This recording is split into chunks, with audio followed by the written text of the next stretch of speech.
2.5 years ago, I started a coaching journey with a professional coach from Iceland by the name of Ingvar Johnson. And over that 2.5 period, Ingvar has become a good personal friend of mine through this process. But right from the very beginning, being a graphic thinking kind of person, one who illustrates things, I started taking graphic notes through this process. And as we look back, like 2.5 years later, there's probably over 50 pages of graphic notes that have been accumulated. And they in themselves are something special.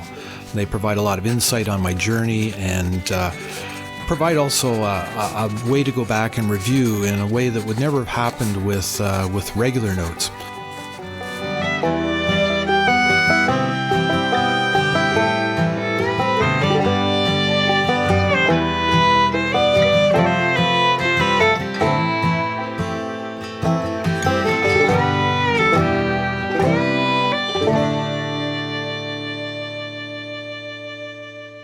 So what I want to do in this session is to share a recent drawing with you.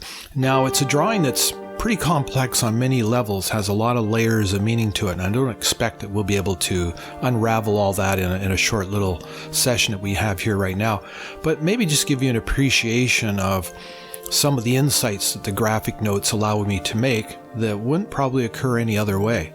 So you'll see in this drawing, it was intended to look like an old manuscript type of format. I have a lot of interest in cartography and things like that, but it's done in terms of layers going up from, the internal kind of bowels of the earth, so to speak, as a metaphor, up into the surface of the earth and then into the atmosphere and the stratosphere, all as metaphors. And what this drawing is all about is my kind of typical daily journey. And so it's called the sacred cycle of the day in the very center. And it traces kind of the arc of my day and uses the earth as kind of a foundation, a metaphorical foundation for that travel through my life every single day as I'm kind of reborn, so to speak, every day. So let's take a run through this drawing. If we go to the very, very center of the drawing, it's called the sacred cycle of the day, and you'll see the tree of life there. And I also like to think of it as the resurrection tree. So in a sense, I see this as being reborn every day. It's a cycle that I go through where I'm renewed.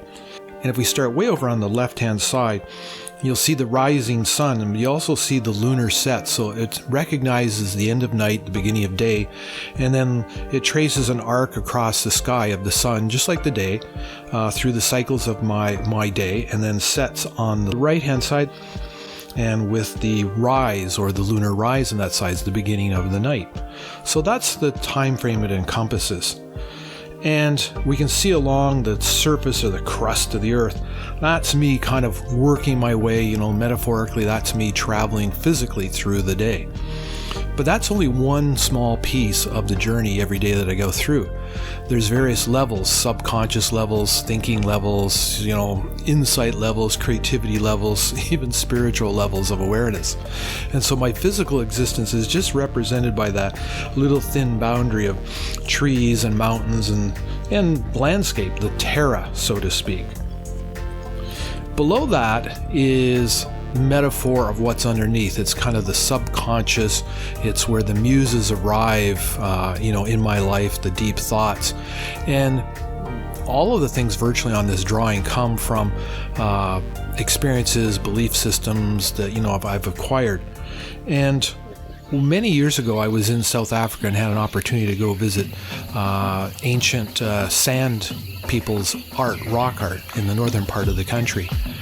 And one of the things I learned is the shamans actually viewed the face of a rock in a rock cave as an interface between our current world, the world that we're living in, and a subterranean or kind of, inner spiritual world. And they would actually transform or move through that rock face during their ceremonies, their trances, and get insights and understandings. And I think it's a beautiful metaphor for how things work. So I've used that surface of the earth as that boundary. And you'll see a red kind of undulating mass that goes across there. And that is my state of insights. It's that little voice in my mind that breaks through the subconscious part, call it the right hand side of the brain, or the more spiritual, deep, inner voice. And that comes through and breaks through. And again, there's a lot of understanding of psychology here, so a lot of this is Jungian influence, listening to the subconscious and getting a lot of truth there.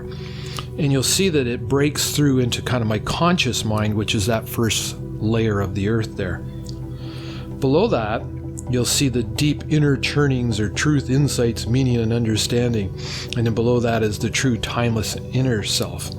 And so the deeper you go into that realm, the more deep the insights become. And so during various processes of the day, so for example, over on the left-hand side, after I get out of that torpid state of, insight just coming out of the sleeping mode, you'll see the muses floating into the consciousness. That's the time of day where I take the very first period of the day to really stop and do creative work and to reflect and to, do things like illustrations and writing, reading, video editing, the creative process where I sit and I think and I contemplate. And it's during that quiet period after you get up that so much is able to come up out of that subconscious and it floats up into the conscious state. It's the time of the morning, where the muses, appear. It's what was called the war of art, not by myself, but that's an expression I've learned along the way. As we move across that band there's, after that creative period, there's what I call, strengthening the body temple, and this is the exercise period. And again, during the exercise period, you're still in that state where you can access a lot of your subconscious thoughts. You're kind of quiet and alone, and they can still well up and come into your mind. After that is charting the course for the day, so that's planning, setting out your goals for the day. The next big, long piece there is, tending of hearth and home, of mind and heart. And so that's where you actually look after the physical world of your daily life, tending the hearth and the home. So what has to be done around the house, what has to be done in terms of food preparation and getting on with all that and making sure everything is in order and doing the work of everyday living. After that becomes the King's Feast. So this is where the big meal of the day occurs. And again, there's a whole philosophy around how you eat, over on earlier in the day there. You'll see way back is breaking fast, so that's a good breakfast, but then in the middle of the day is the large meal. After that, we keep going off. To the right-hand side there, it says we're now into the afternoon of the day. And here we have conquering of the outer world, the hero's journey of daily labor. And this is where most of the physical work is done. So if there's physical work that needs to be done in my life, like around my home or large projects, or let's say this is where I do my welding work. This is the physical work. So I'm welding sculptures. This is the time of day that work gets done. It seems best to do the physical work for me in the afternoon because the connection with the muses and the subconscious and the creativity work tends to go best first thing in the day. And in the afternoon, it's not working quite as well. I don't have the same access. So this is when the physical work needs to get done. And during those periods of physical work, there can be eruptions of awareness come up from the wave of awareness below, the truth, the insights that can come up and kind of just burst out when you're in kind of meditative states of doing the physical work. And then we enter the phase we call the return home. And this is the consolidation of the day. This is where you step back, you start to relax, say, okay, what was this day all about? And then the next phase there, as you can see the lunar rise is starting to occur, is what we call the pauper's supper. So this is a very, very simple meal, not a lot of calories, not a lot of weight. It's not the time of day to be eating heavy. And then after that becomes the lazy lion, the time of pre-slumber. Now for myself, I don't work so well in the evenings at all. I've pretty much done my best work physically and mentally earlier in the day. So I don't push myself during this time. It's kind of a time of being lazy and slumbering around and just letting myself unwind, getting ready to go to bed. And then of course I enter the underworld of sleep again. And you can see the red rise there, which is the subconscious now coming back online, in the dream state of my daily life.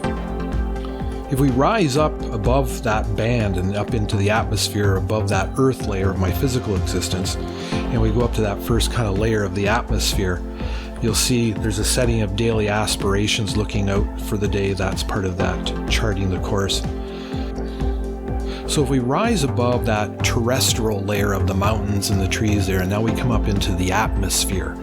And this is the zone where, metaphorically, that represents my thoughts, the ethereal thoughts that come into your mind all day, the thinking stuff. And this is where you reflect on, the subconscious stuff that's come up from way down deep below, the subterranean stuff. But you'll see there's an upper boundary. It's called the upper boundary of my daily knowing. So in my regular thoughts, there's a level of knowing that is just there, that we all have. And so that's how I operate throughout the day, is during that time period of the day, working through the cycle of the day, is I'm working in that ethereal thought mode. The thoughts come, they go. There's all kinds of passing emotions there. You can see the passing storms of life. And it's just kind of where we live. But you notice as you go up higher into kind of the troposphere, it says the upper boundary of my daily knowing. Above that is kind of the outer space, the top of the troposphere, and then going into just what's called space. And that to me is the metaphor of the cosmic and spiritual knowing, the greater knowing that is outside of me. So this is kind of metaphorically representing that much higher form or level of thinking that can occur occasionally in our lives, and maybe if we're very lucky during the day, and that we should try to aspire to on a regular basis. This is maybe the period of meditation and reflection, and maybe even for some of us it's even prayer. My wife does something called the centering prayer every day that allows her to access that higher spiritual knowing. And if we go over to the right-hand side there, it says, cannot be seen during the normal light of my days.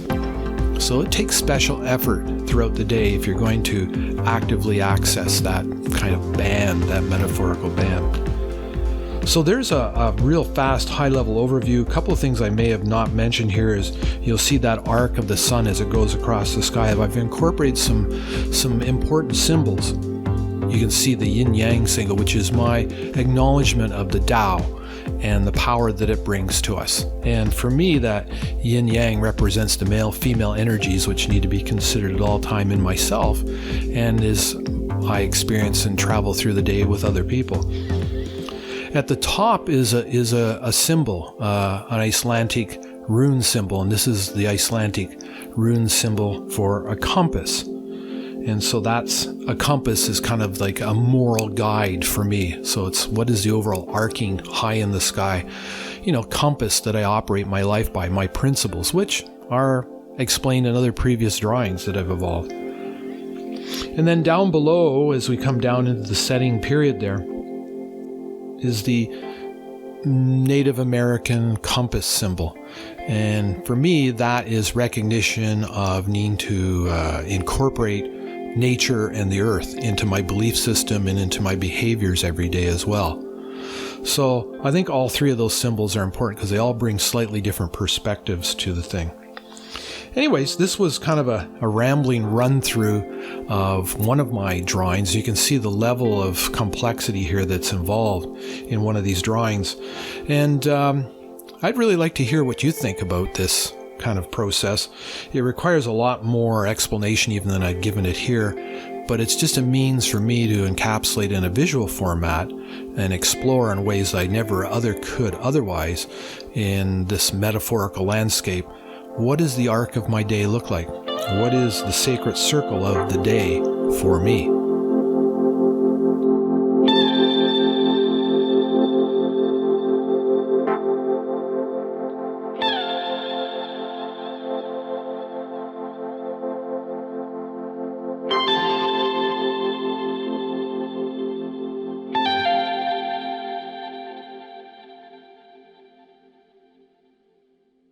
That was cool, man. Yeah, that was cool.